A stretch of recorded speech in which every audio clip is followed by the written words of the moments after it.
Good morning बच्चों। आज आप लोगों के लिए विज्ञान का दूसरा अध्याय कक्षा 8 के भाई बहनों के लिए कक्षा 8 में विज्ञान का दूसरा अध्याय हम शुरू करते हैं।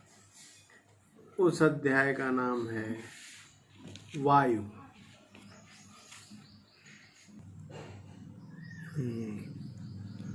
तो विज्ञान में पहला अध्याय है वायु, दूसरा अध्याय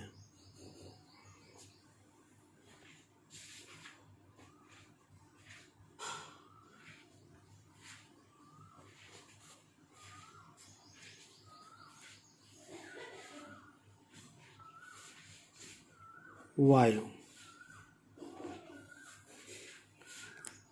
देखिए, हम जानते हैं कि वायु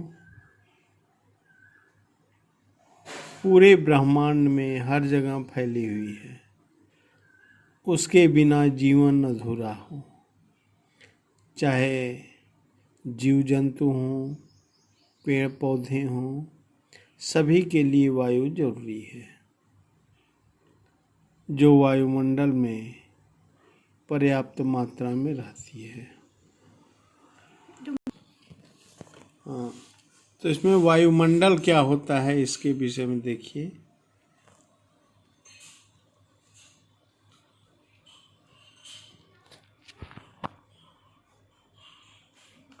वायुमंडल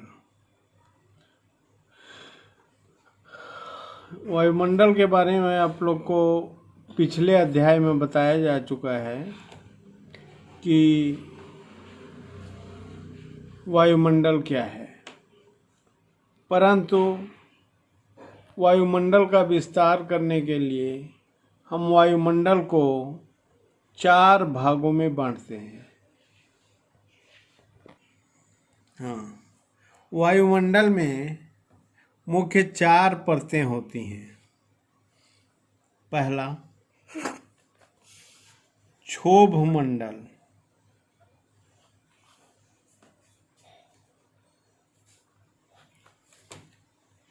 दूसरा समताप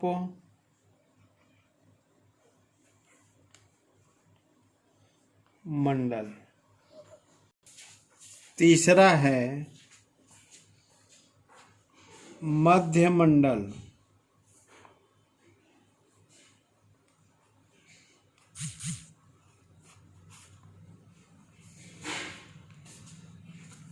और चौथा है वायुमंडल।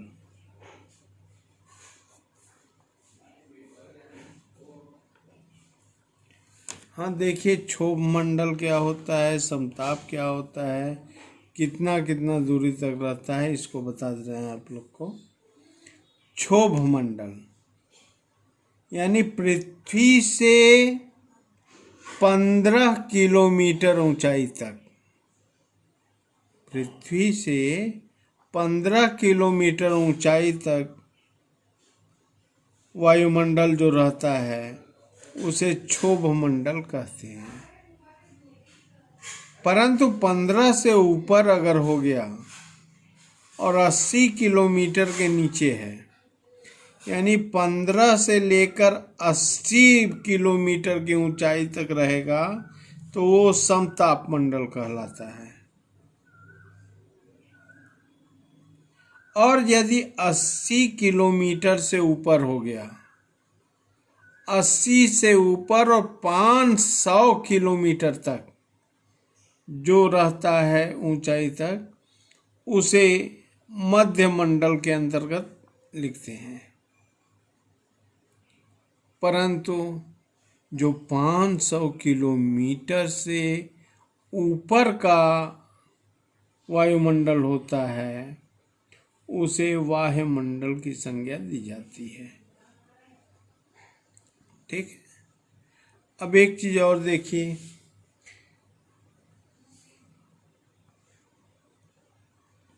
वायुमंडलीय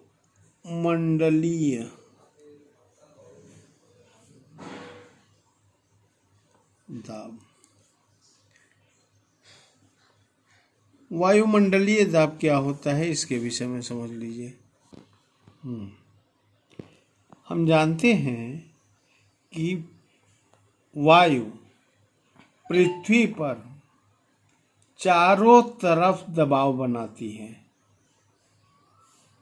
जो हवा होती है पृथ्वी पर चारों तरफ दबाव बनाती है,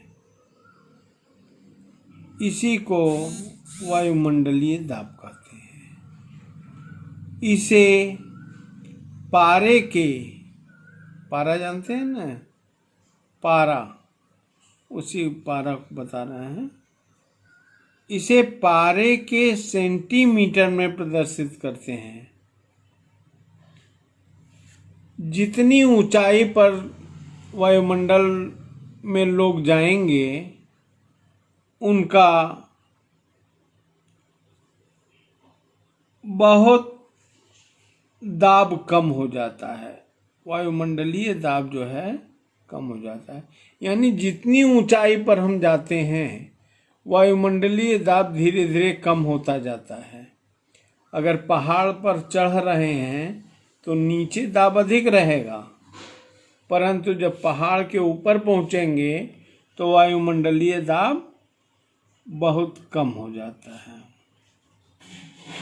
समुद्र तल पर पारा वायुमंडलीय दाब पारे के 76 सेंटीमीटर, जो पारा की ऊंचाई अब देखी गई है, जिस प्रकार एक चीज और ध्यान दीजिए, जिस प्रकार थर्मामीटर में पारा होता है, ठीक, जो चमकता रहता है, वही चीज है। उसकी ऊंचाई 76 सेमी स्तंभ के ऊंचाई के बराबर होता है। और एक वायुमंडलीय दाब जो है, एक वायुमंडलीय दाब 1.013 गुणे 10⁵ यह जो है न्यूटन प्रति वर्ग मीटर के बराबर होता है। एक चीज और ध्यान दीजिए, अगर कोई पूछता है कि वायुमंडलीय दाब का मात्रक क्या होता है, तो वायुमंडलीय दाब का मात्रक वैसे तो पास्कल है, परंतु न्यूटन प्रति वर्ग मीटर भी होता है। मगर आप पास्कल कह देंगे तो पास्कल का मतलब होता है न्यूटन प्रति वर्ग मीटर, यानी पास्कल और न्यूटन प्रति वर्ग मीटर को एक ही संज्ञा दी गई है। वायुमंडलीय दाब बता रहे हैं। अगर कोई पूछता है कि वायुमंडलीय दाब को मापने वाले यंत्र को क्या कहते हैं, जैसे बुखार नापने के लिए थर्मामीटर आपको चाहिए, मतलब उसी प्रकार वायुमंडलीय दाब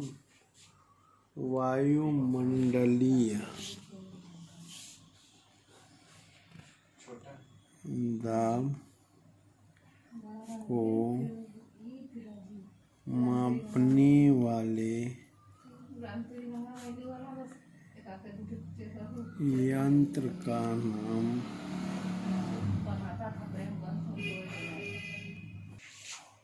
नाम जो है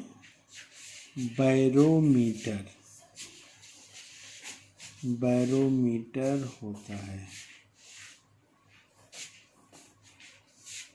ठीक है,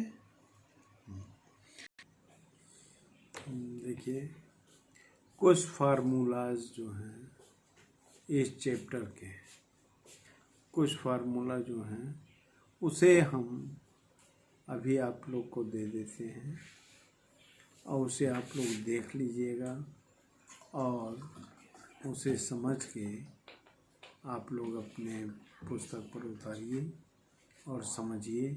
जो भी समझ में न आए उसे व्हाट्सएप के माध्यम से ही आप हमारे पास भेजिए, हम उसे क्लियर करेंगे जो समझ में नहीं आता है। ठीक है, धन्यवाद।